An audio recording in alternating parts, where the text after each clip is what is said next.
Voilà notre planète. Maestro, pas trop fatigué par ce voyage? Oh non. Oh, je me sens très bien. Et le rapport de Pierrot nous parle d'une terre de civilisation pré-inca. Vous imaginez? Oh, je ne veux pas manquer ça. Si ça se confirme, pensez-vous qu'on pourra les admettre dans la Confédération?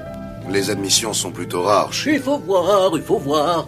Pensez donc des pré-incas, des Tiahuanacos, des Nazcas peut-être. Passionnant.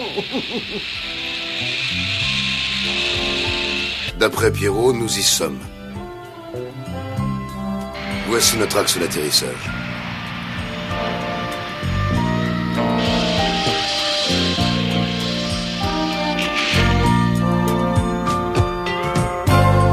Salut, jeunes gens. Alors, tout va bien? Alors, ça va? On s'amusait plutôt bien jusque-là, maintenant c'est terminé. Mais pourquoi ne pas vous être posé plus près? C'était trop compliqué. Le pays est escarpé, le sol est inégal. Et puis surtout, ça m'a paru plus conforme aux consignes, commandant. C'est quand même curieux ce désert que les conditions climatiques n'expliquent pas. Qu'en dites-vous, la géologue? Oui, maître, je me suis fait la même réflexion.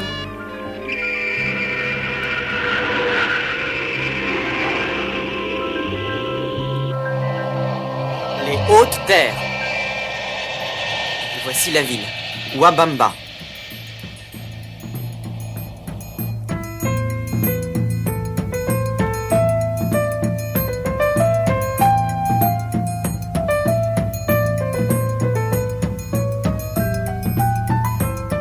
Non, voyons, mais c'est beaucoup trop, messieurs. Ils nous prennent pour des dieux.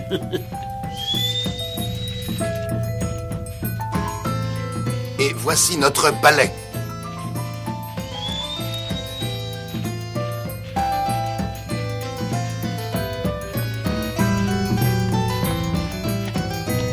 Oh, c'est incroyable. Et voilà nos entrepôts. Ici, nous conservons le poisson séché. Et l'autre bâtiment, c'est notre réserve d'algues. Nous connaissons l'état de nos stocks grâce à ce quipou. Et cela fait 12 tonnes de réserve, soit environ 30 kilos par habitant que l'on distribue les jours de disette. Et il y en a autant dans chaque région. Calcul vérifié exact. Intéressant, très intéressant. Je vous assure, cet homme est extraordinaire. Il sait tout, même notre langue. Il m'a montré des pierres incroyables. C'est notre ami Chaco qui nous a menés à lui. Chaco fera un bon chef. Vous savez, c'est un phénomène, ce garçon. Avec l'aide de Métro, il a appris une foule de choses en un temps record.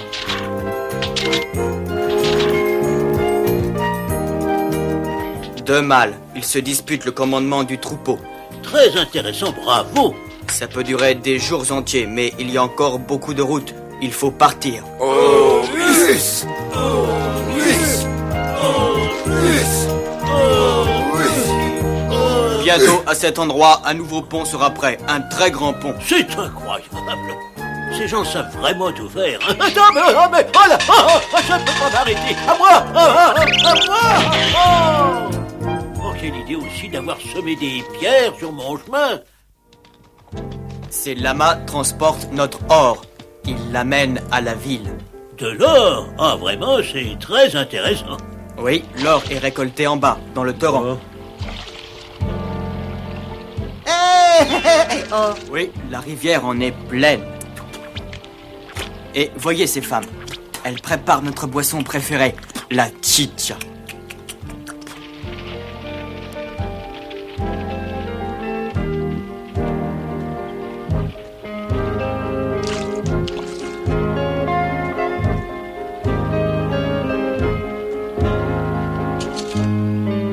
Regardez, encore un quipou.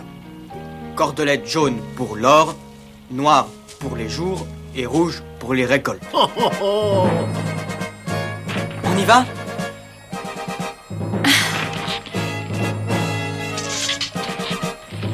Et nous, elle... Sensationnel. Oh, ça alors. Oh, bravo, jeunes gens, bravo. Mais ceux-là, là, qu'est-ce qu'ils font? Mais si je ne m'abuse, ils sont en train de tresser des cordes avec des fibres séchées.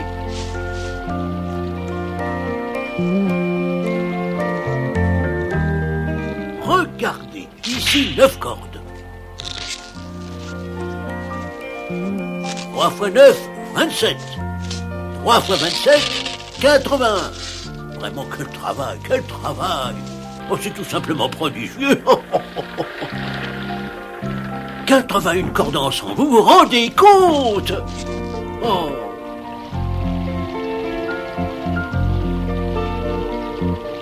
Allez, allez, allez, allez, allez, allez. Oh, oh, et là, oh, mais dis donc. Oh là là, mais qu'est-ce qui m'arrive? Non, mais vous vous rendez compte, avec sa longueur, ce câble pèse des tonnes et des tonnes. Vous avez vu comment il manie cela? Oh, mais ça représente une résistance à la charge considérable. Plus de 50 tonnes. On n'a pas fait mieux depuis. Ces gens sont des génies. Tu peux me croire, je m'y connais.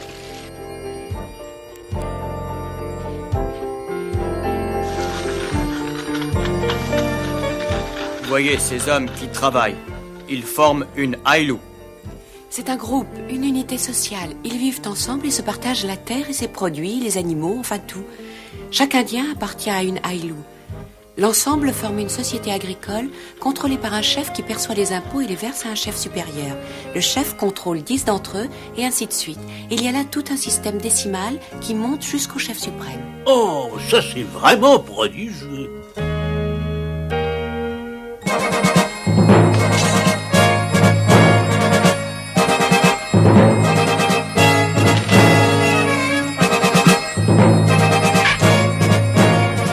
Mais qu'est-ce qui se passe? Ces gens sont nos amis.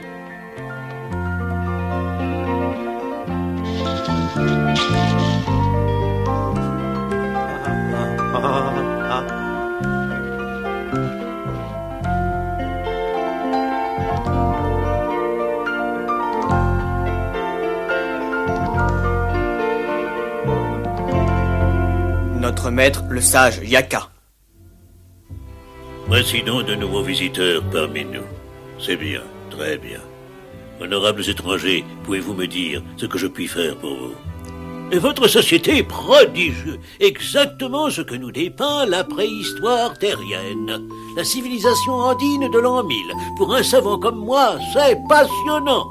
Nous avons pour base un principe, un système décimal qui monte en pyramide. On a fait beaucoup mieux dans l'histoire, mais également bien pire. Parce que vous en connaissez de meilleurs? Bien sûr, mais ce serait une longue histoire. De toute façon, de nos jours, on ne peut mieux faire. Les hommes ne sont pas prêts, et une technique plus avancée se traduirait par des guerres, des massacres. Voilà une sagesse rare. Dites-moi, avant de nous poser, nous avons survolé de grands déserts. Or, pour moi, enfin pour nous, rien dans les conditions géologiques de votre pays ne les explique. Alors, pouvez-vous me dire pourquoi? On en revient toujours à la même histoire et au même pourquoi. Alors je vais vous dire, un jour il y a de cela très longtemps, il y a eu dans le ciel un combat. Les fils du soleil...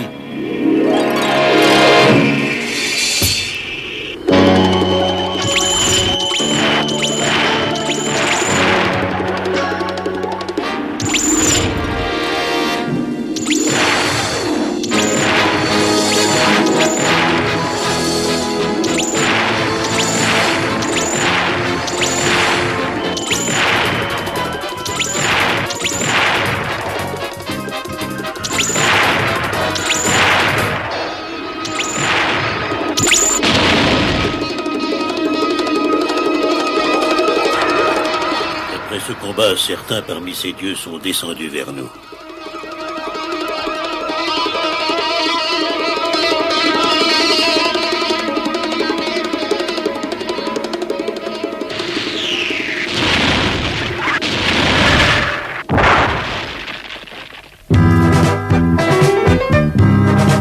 Nous apporter la sagesse, la science, le savoir, toute la connaissance de l'univers.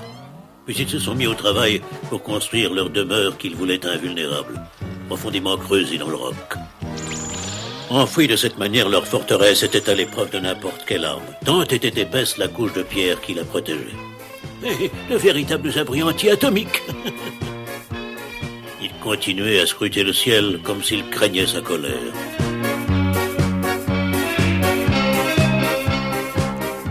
Bien plus tard, ils ont été apaisés.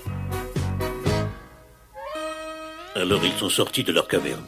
Ils étaient blancs, tout pâles d'être restés si longtemps sous terre, et portaient de longues barbes. C'est eux qui ont fondé notre empire. Ils étaient bons. Sous leur conduite, notre peuple a connu la prospérité. Ils savaient tout faire, ouvrir les cœurs et les cerveaux malades. Ah, ben c'était les photos de l'époque. Vous entendez ça, mais c'est extraordinaire. Songez que ces événements se sont probablement déroulés en des temps très anciens. Il y a des milliers d'années. Alors que s'est-il passé? La cupidité et l'envie sont les plaies mortelles de l'homme. Parmi les nôtres, certains chefs étaient jaloux du pouvoir des hommes blancs. Un jour, ils ont assailli les dieux pour tenter de leur dérober leurs secrets.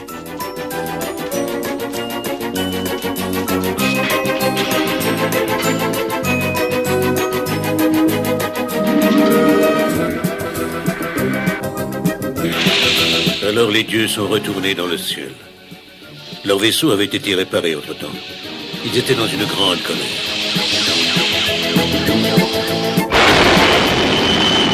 À peine repartis, ils ont envoyé sur nos terres un grand soleil qui a explosé, réduisant toute la vallée fertile en sable et en poussière. Le désert que vous connaissez. Depuis, nous vénérons le soleil qui est retourné prendre sa place dans le ciel, et nous le prions pour qu'il ne manifeste plus son courroux et qu'il nous pardonne.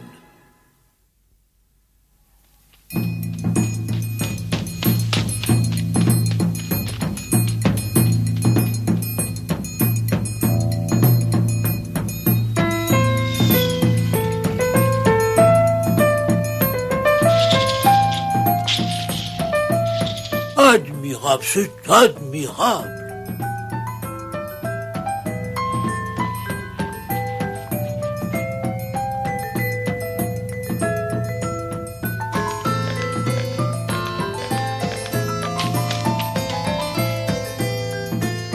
Ah non, mais vraiment, c'est admirable. Ces objets sont de véritables trésors.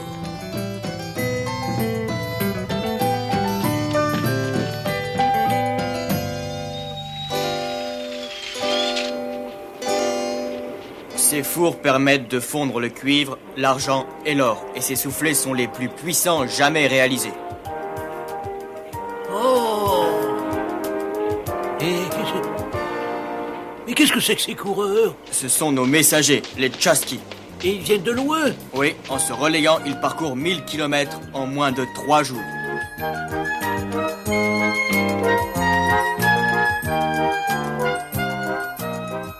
Les nouvelles ne sont pas très bonnes. Les Itas viennent de reprendre leur marche en avant. Il s'agit d'un peuple du Nord, puissant, belliqueux, assoiffé de conquête. Or, ceux d'ici sont pacifiques. Paisibles, ils ont oublié l'art de la guerre.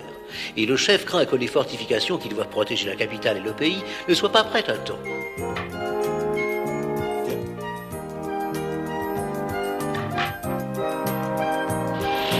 Aïe!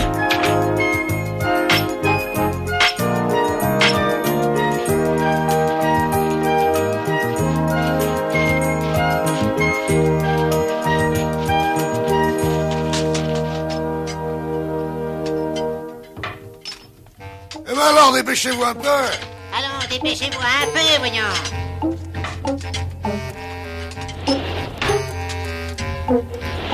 Et plus vite enfin, vous dormez. Ah, plus vite enfin, quoi, vous dormez. Mon père est soucieux. Les Itas sont dangereux. Le chef pense que sa forteresse ne sera pas prête à temps parce que les Itas avancent trop vite. Et que pouvons-nous faire pour nos amis? Il serait bon que les dieux blancs puissent nous venir en aide. Il se demande si nous pourrions les aider de nos puissants moyens techniques. C'est que vous m'envoyez navré, mais ce genre d'aide n'est pas du tout conforme aux principes de non-ingérence dans les affaires d'autrui qui sont ceux de la Confédération. Oh, commandant, il me semble qu'une petite exception ne ferait que confirmer la règle. Après tout, il s'agit ici de défense, pas d'agression. Je vois que vous êtes d'accord. Qu'en dites-vous, lieutenant? Eh bien, dans la mesure où nous devons faire œuvre de défense passive, pourquoi pas?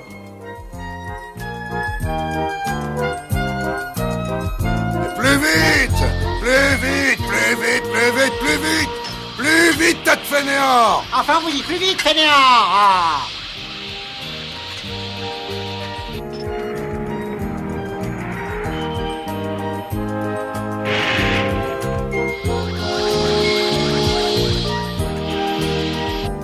À droite? À droite? Bon, doucement, laisse aller. Stop, nous y sommes.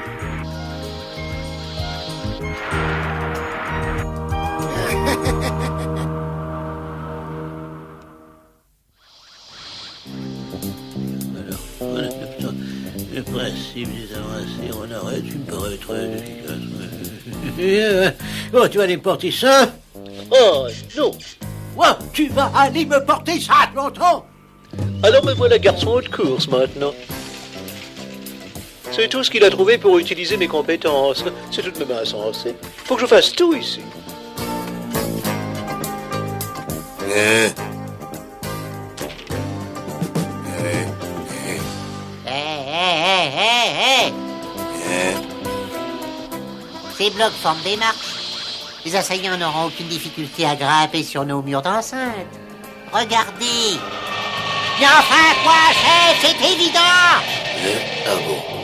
Ne bougez pas, je vais vous montrer.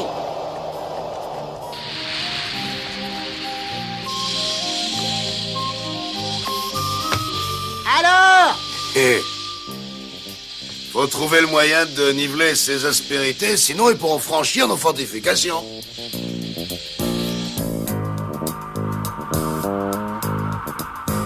Ça va nous prendre quelques instants. Éloignez-vous tous d'ici. Eh ben, éloignez-vous tous, et pas entendez, non?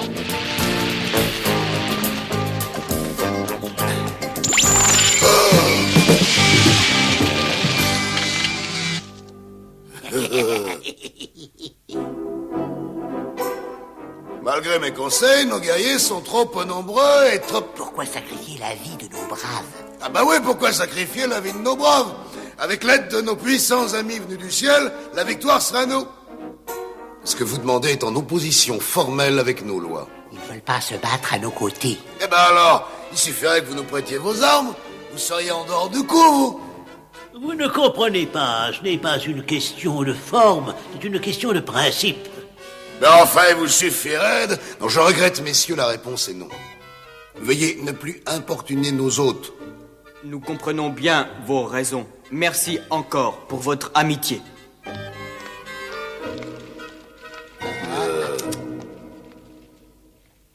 Il ne faut plus nous éterniser ici.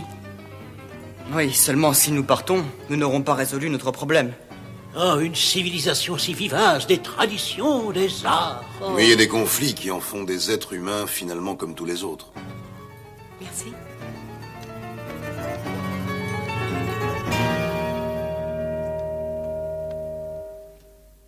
Pierrot, réveille-toi, il le faut. Si tu es là? Oui. Alors, qu'est-ce qui s'est passé? Je ne me suis pas méfiée. On nous a drogués pour s'emparer de nos armes. Mais qu'allons-nous faire maintenant? Commandant, il faut agir. Ils se sont emparés de toutes nos armes. Roule-toi près de moi, petit. Nous allons essayer de défaire ces liens.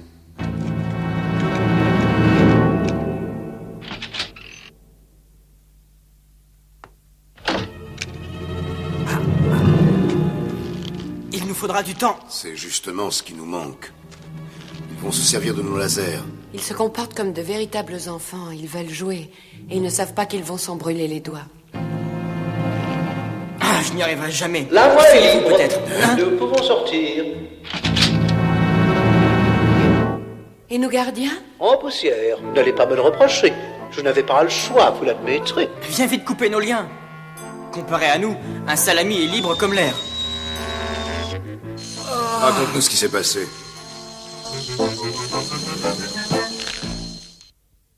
Vous aviez très sommeil après dîner, vous tombiez comme des mouches. Je ne comprenais pas très bien. Jusqu'à ce qu'arrivent les affreux Macho et Chinchipi et qu'ils se frottent les mains en vous voyant. Alors j'ai compris que c'était un guet-apens. Ils se sont emparés de vos armes et il fallait voir comme ils se réjouissaient. Ils vous ont ligoté solidement. Le petit Nabo vous a même mis en joue comme pour jouer. Au moment où il vous emmenait, le petit m'a aperçu. Ah, ah, ah, ah. Et c'est lorsqu'ils ont essayé de m'attraper que j'ai pris mon vol. J'ai attendu le moment propice et me voilà. Tu es un bon ami, Métro. On peut compter sur toi. Bravo. Maintenant, vite au travail. Sais-tu ce qu'ils ont fait de nos armes? Au palais.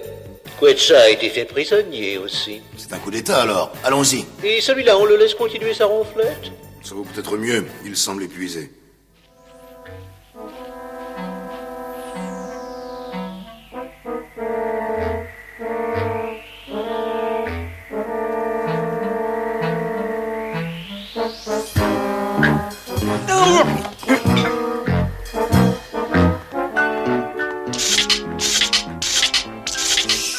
Ah, désolé, je n'y peux rien, moi.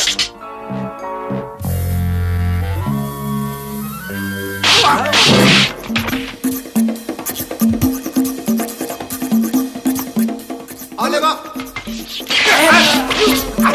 Reculez tous les deux. À toi, Métro.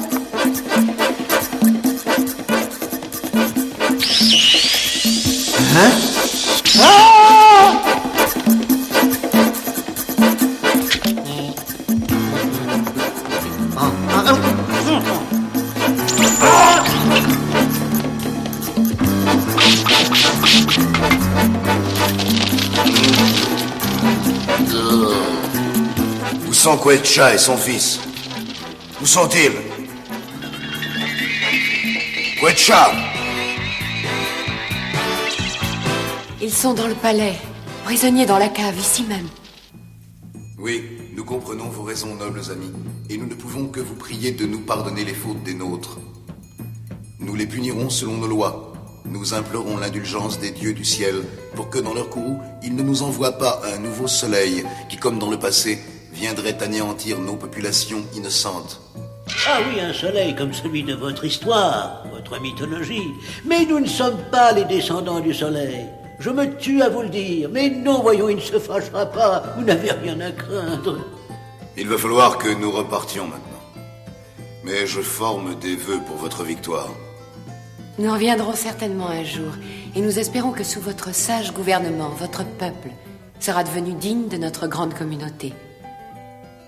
Il est parfois difficile de lutter contre la folle ambition des hommes, mais nous essaierons. Mon fils aurait tant aimé aller avec vous. Mais je regrette, désormais, je vais avoir besoin de lui pour m'aider ici.